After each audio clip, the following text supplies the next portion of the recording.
This is Politically Unstable. I'm Kelly Sadler with the Washington Times, and I'm joined with Robert Wilkie today. He's the former Secretary of Veterans Affairs and Undersecretary of Defense for Personnel and Readiness. We're going to talk about the Army's 250th birthday celebration. Without the U.S. Army, they were founded before America, there would be no U.S. Robert, can you give us kind of the history of the Army? I mean, some of the greatest battles, the origins, and talk about the pride we should have in America and our military. Well, I may be wearing this Air Force pin. I'm sorry. As an Air Force guy, I'm sorry to make you talk about the Army. No. I was born in khaki diapers. My father, when I was in junior high school and high school, was senior officer in the 82nd Airborne Division. You know, my earliest memories are of the artillery half section rolling across the old post parade ground at Fort Sill, and then later the mass jumps of the All-American Division on the Normandy and Sicily drop zones at Fort Bragg. I was raised around the Army traditions. And I was privileged in my youth to see some of our great heroes, including Audie Murphy and then Matthew Ridgway, who commanded the All-Americans and the Screaming Eagles in the airborne assault on Hitler's Fortress Europe on the evening of D-Day. The Army's history, I think, is summed up by the late General Colin Powell, where he said that the American soldier is unique in history. First of all, he's liberated more villages, towns, cities, and countries than any soldier since the dawn of civilization. But unlike other soldiers, the only thing he asked for is a place to be buried. And I think that's what makes our Army unique. When I was a youngster, President Nixon got rid of the draft. Mm-hmm. He and General Creighton Abrams created the all-volunteer force. Since then, our Army has been manned by volunteers from all across the country.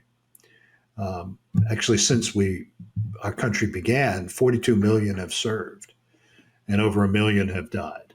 Mm-hmm.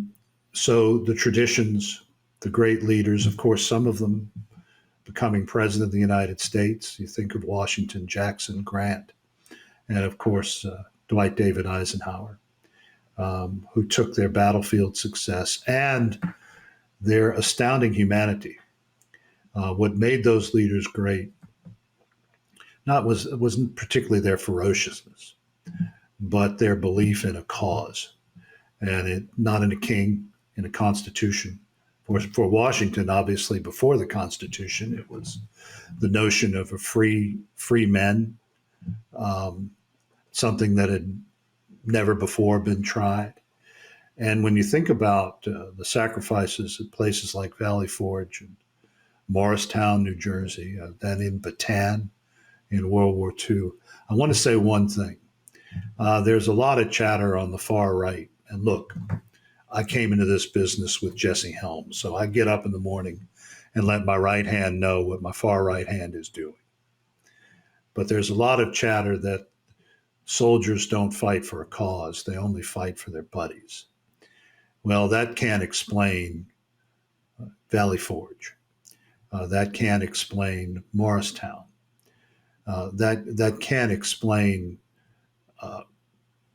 Major Harry Truman, who lied. He memorized all the eye charts in the Independence Library. He lied to get into the military because he felt that the highest calling for any American was to serve. And those are the traditions today that we uphold. And I'm very proud to have been part of many generations of an Army family.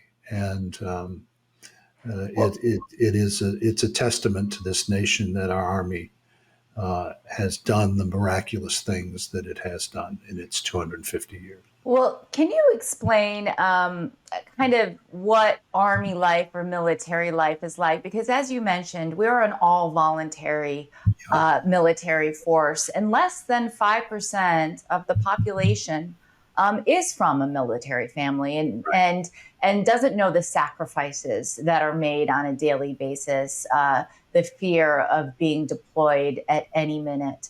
And kind of the pride of being a part of the best military on the planet. Well, the families serve, Kelly. Mm-hmm. I can just use an example of my best friend in high school who ended up at West Point, but he went to 5 high schools in 3 years. It is a life that exposes you to more than the civilian children are exposed to. But there's always in the background the call to arms. And some of the saddest moments of my life growing up at Fort Sill and Fort Bragg, when a child was called to the principal's office, there was always a chance that that child wasn't going to a doctor's appointment or a family event, that there was bad news, in my case, from Southeast Asia. And those are the kinds of things that stay with you. And the sad thing is exactly on your point, that so many Americans are now separated from military service. Mm-hmm. They think of soldiers as just some news story or a pin on a map. And I think the farther the general population gets from actually understanding the sacrifices that go with that service, I don't think the country's in a good place.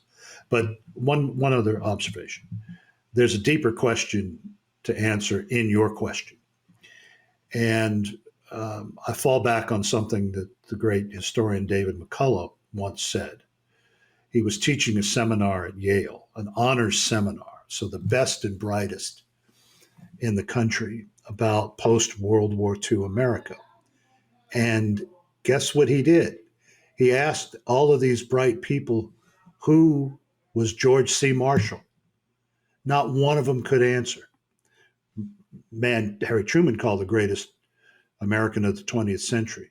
And it goes on down the line. If we don't keep our young people enthused about our history, Mm-hmm.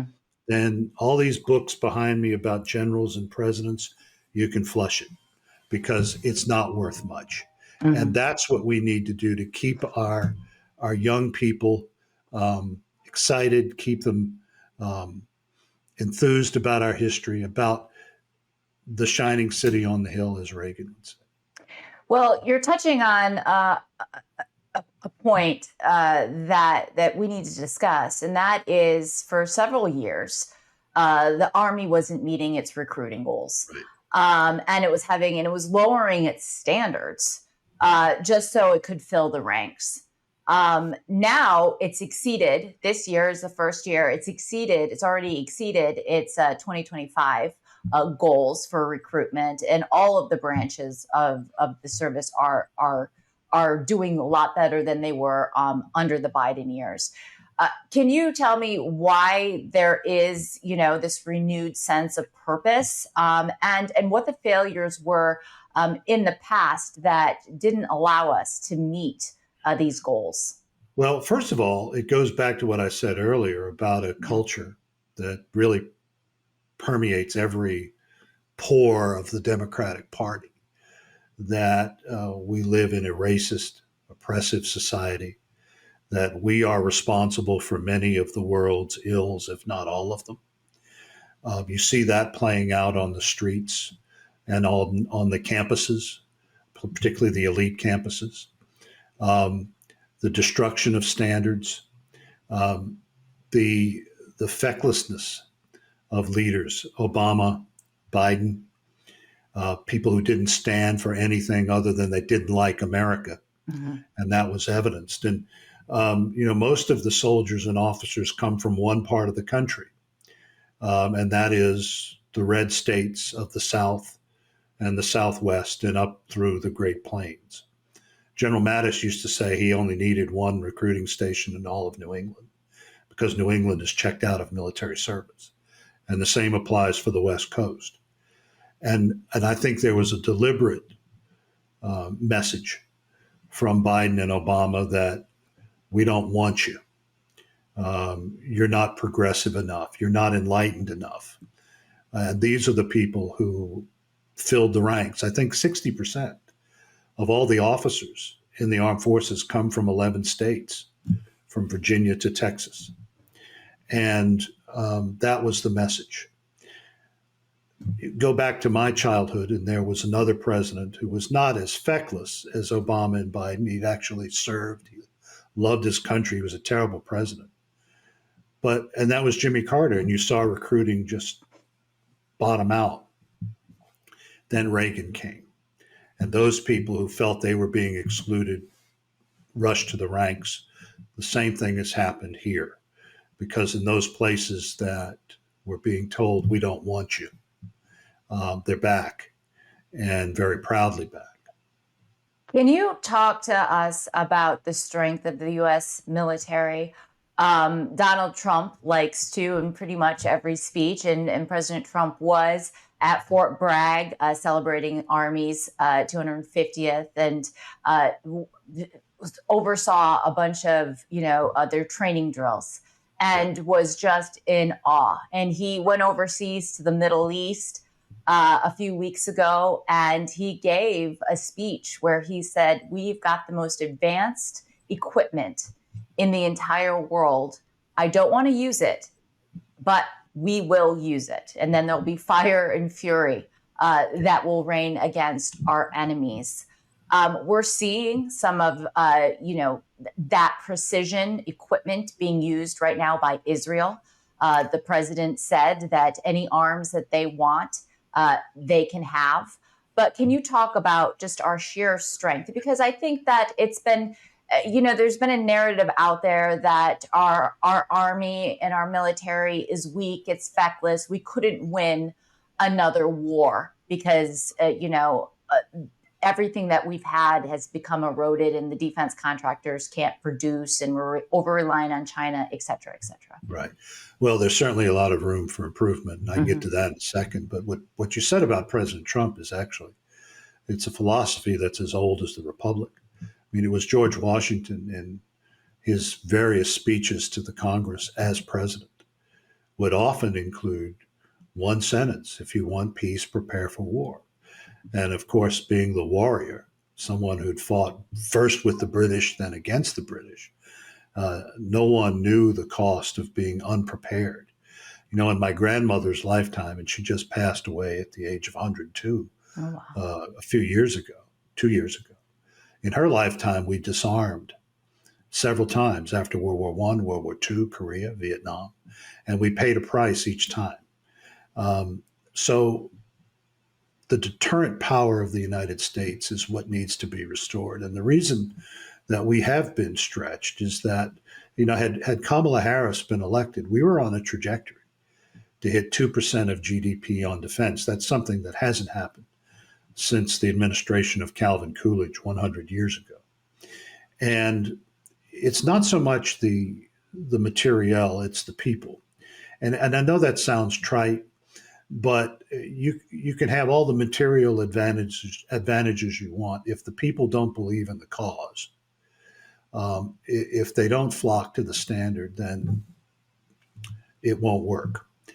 We do need to improve in a lot of areas, and this is where the free market comes in, because we took a holiday from history, really starting with Bill Clinton. And then it accelerated under Obama and went into warp drive under Joe Biden. We've lost many of those engines that led to the innovations that we used to defeat Nazi Germany, Imperial Japan, lay low the Soviet Union. We've lost in the last, I think, 6 years, we've lost 10,000 medium and small defense companies. It's not the big guys who are coming up with the innovations. Mm-hmm. You see that in a place like Ukraine and Israel. It's the little guys. And I think President Trump's message is to bring those people back. Just an example as to where we better get our act in gear. And they're going to hate me for saying this, the big boys. We now have a Gerald Ford aircraft carrier that's sitting in dry dock down in Newport News, and its cost right now is almost $17 billion, and it hasn't moved in a number of years. Now, what president of the United States is going to put a $17 billion aircraft carrier within range of $1 million Chinese anti-ship missile, when we could flood the Pacific with the cost of that ship with 5 nuclear attack submarines? My point is, we have to get smart again. Mm-hmm. And Ukraine has told us, showed us the way, that the peer-on-peer lessons of the 20th century are still with us, but a little country with no navy can wipe an industrial power with a surface fleet off the seas and can attack the Russian Air Force with impunity without having a plane in the sky. So we need to unleash American ingenuity, but encourage those young people to join. And that's only going to be sustained if we change the way we talk about our nation and we lift it up, because Teddy Roosevelt said, any nation that cannot elevate its purpose cannot defend itself. Well, Robert Wilkie, thank you so much for joining me today. I just so love that you're a historian, a scholar. You have experience with just a vast amount of experience within our military ranks, both on the veteran side as well as the active duty side. And, I just really appreciate your wisdom and love talking with you. So thank you so much. It's always a pleasure being with you, Kelly.